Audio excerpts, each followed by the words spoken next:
Do you want to learn how to overcome trust issues? Hi, I'm Antia Boyd, founder and creator of the Magnetize Your Man Method. And look, if you're new to my channel, don't forget to like, comment, and subscribe to get more juicy videos coming your way. But today, I have, of course, the best-selling author of Men Are From Mars, Women Are From Venus, Dr. John Gray, here with me today. I know it's an all-time favorite. Hi, Dr. John Gray. Hi, such a pleasure to be with you again. Woohoo! And he's going to answer actually this question on how to overcome trust issues. Where do we start? Okay, well, these are going to be short little vignettes. And, psychology is a big deal. Life is a big deal, but insights can point us in the right direction. Often women have trust issues. First of all, women have more trust issues, generally speaking, than men. Let's look at an example of that. When they do big studies and statistics. I didn't do them. I just read about them. And when a man gets divorced, he's usually married 3 years later. And when a woman gets divorced, if she gets married, she's 9 years later. Now, what's that all about? That's a trust issue. And when you think about, in my work and in particularly my most recent book, Men Are From Mars, Women Are From Venus, says that men and women are different.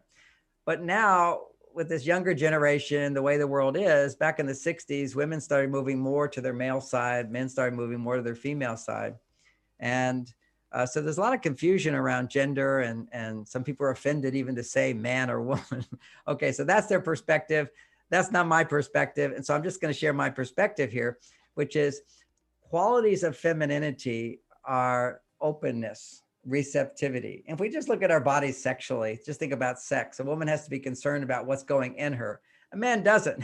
He's going out to dinner and coming home. She's inviting somebody into her home. And what's he going to leave? And what's it like when he comes in? So there's a lot more preparation women have to do around sex. And so you want to open up, you first have to trust that it's going to be safe. And so trust is a big, big deal. And if you go back to historical evolutionary psychology, if a woman has sex with a man who's just going to go have sex with a whole bunch of other women, he's not going to be there when you have a baby, if you were to have a baby. So first she has to put him through rigorous tests to see if he really cares about her and if he's really there for her. And so that, when I was growing up, you're supposed to get married before you have sex. Well, that's, you first have to make a commitment. You first have to get to know each other. There's a courting period. There's an engagement period. Then you would have sex. Well, there's a wisdom to that. Certainly that's old fashioned and out of date for most people. But the idea that I would suggest is that one of the reasons women have difficulty trusting is they open up too fast and then they get burnt. Or they open up in a relationship. If you've been in a relationship and it failed, boy, that really plugs you into a trust issue because you don't know how you made it fail. You see, without relationship insight, without understanding how every problem in a relationship is two people, never one person. It's like the old thing, it takes two sticks to create friction. You can't make friction with one. It's always two sides.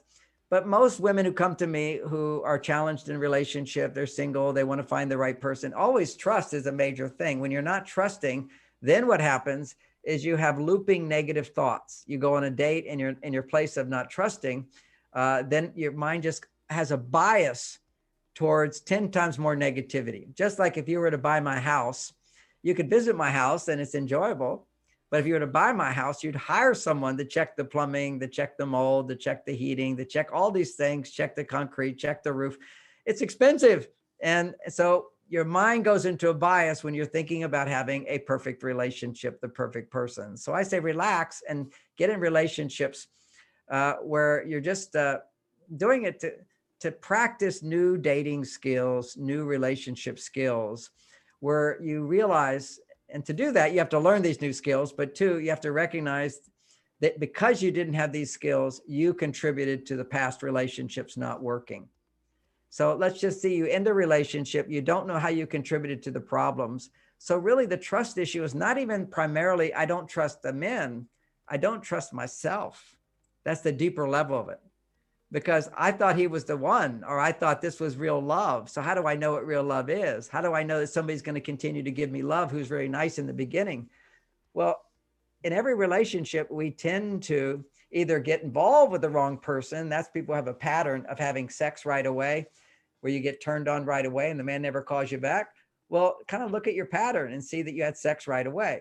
Ideally, women, if they want to feel trust, they need to first build trust mentally. Open the mind, express what you think, and feel safe to do it. And you can generate that if you make a commitment when dating a man. Don't try to change his point of view. Don't be offended by his point of view. Don't correct his point of view. Don't try to change his point of view. But express your mind. Don't be a people pleaser. Express what you think wholeheartedly. Don't hide. At the same time, he hasn't been trained to do this. So he's going to maybe try to change what you think or give you advice or whatever. Then you go, oh, I can see that's another point of view. Let's listen to you for a minute. And men back off from trying to change you if you give them kind of the treat they're looking for. We're kind of like dogs. Give us a treat. I just want to say the treat that you give them sounds like a dog. Yeah, and women are kind of like cats. You only do what you want to do. Set boundaries. Don't have sex for him. Don't change yourself for him. Do it for yourself and grace him, and purr when he does things that are right. For men, men have to learn what to do to make a woman feel safe. You do things for her. And the first thing is communication, where you never try to change what she's thinking or feeling, but try to understand better. And if you want him to understand better, don't ask him a lot of questions, but talk more.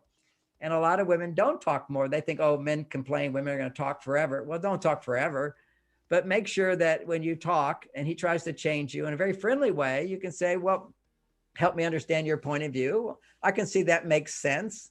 Well, that's a good idea. I hadn't thought of it that way. I just have a different point of view. Don't argue with people. You see, people only argue when we're invested in having someone agree that we're right. Who cares about whether you're right? You're just learning to express yourself and see what response you get. And what you'll do is you grow trust that there are people that will actually be very interested in your response. And particularly if you have the skill of communicating where you're not trying to change them. If you're trying to change them, they'll change you back. The next thing is to share emotional vulnerability. And I have to say from my 50 years of experience that women, although they say, oh, I'm so emotional, or they're not emotional, they're not vulnerable. That when they express emotion, they're usually only expressing emotion at the person they blame, or they're being victims. Oh, how terrible my life is, as opposed to I'm a happy person and some things upset me. I was at work today. I was so frustrated because there was all this traffic and I got there finally late. I was really embarrassed and I'm really disappointed because I really wanted this to happen. See, that would be sharing a little stress in your life. That's emotional vulnerability. Mm-hmm. And most women think vulnerability is, okay, I want to tell you, let's talk about the relationship. No, don't talk about the relationship. Have the relationship. Hear what men are saying. They don't want to talk about the relationship. They want to be in the relationship with you. And there's a time and a place when you talk about the relationship. That's when he wants to have sex. And you say, well, I need to go slow. I'd love to have sex with you, but I need to feel like I'm in more of a relationship where I feel understood and I can be myself. I like to be, theoretically, you wouldn't necessarily say all this, but it's the attitude. I need to be able to talk and feel free. I need to be able to open my heart and feel free. That's called mental nakedness, emotional nakedness. Then get naked physically. Then your estrogen levels, the hormone of or orgasm for women, sexual arousal will rise to a very high level. Otherwise, if you don't rise to a high level, he won't bond with you and he won't call you back. And then when he doesn't call you back, you thought, gee, it was so wonderful. Now your trust issue comes up. I can't trust them. And after a while, you never get turned on sexually because every time you open up, a guy disappears. And why does he disappear? From one perspective, he disappears because he hadn't yet bonded with you mentally and emotionally and still was turned on to you. You know, the funny scene in a movie where it's an older woman and she's wanting to have sex with a younger man. And every time he starts talking to her, she puts her hand out and she goes, don't speak. Because if he speaks, she's turned off to him because he's so immature. Well, the same thing. You need to speak yourself and see if a man's still turned on to you. Open your heart and see if he's still turned on to you. Then he'll really bond with you. That helps to rebuild trust in relationships. But ultimately, the question of how do you rebuild trust, it's a bigger issue for women because vulnerability is your feminine energy. It's your estrogen energy. And women require 10 times more estrogen energy than men in order to cope with challenge and difficulty and stress. Otherwise, you're stressed all the time and you have something called automatic negative thoughts. And keep in mind that when your estrogen levels are low, your brain then goes into a mode of looking for danger. And this is a stress response. Whenever women have a stress response, their estrogen's going down. You can measure this. And whenever you're having a stress response, your brain starts producing dopamine and you get addicted to it. So women very easily get addicted to complaining and looking at the negative. So you need to stop that. And one of the easy ways to stop that is don't look for the perfect relationship.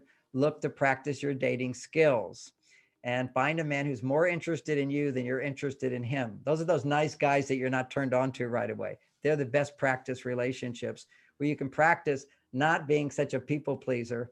And maybe you think you're not a people pleaser, but if you keep having men not call you back, you're a people pleaser. You're having sex to please men, even though you think it's for yourself. It's not.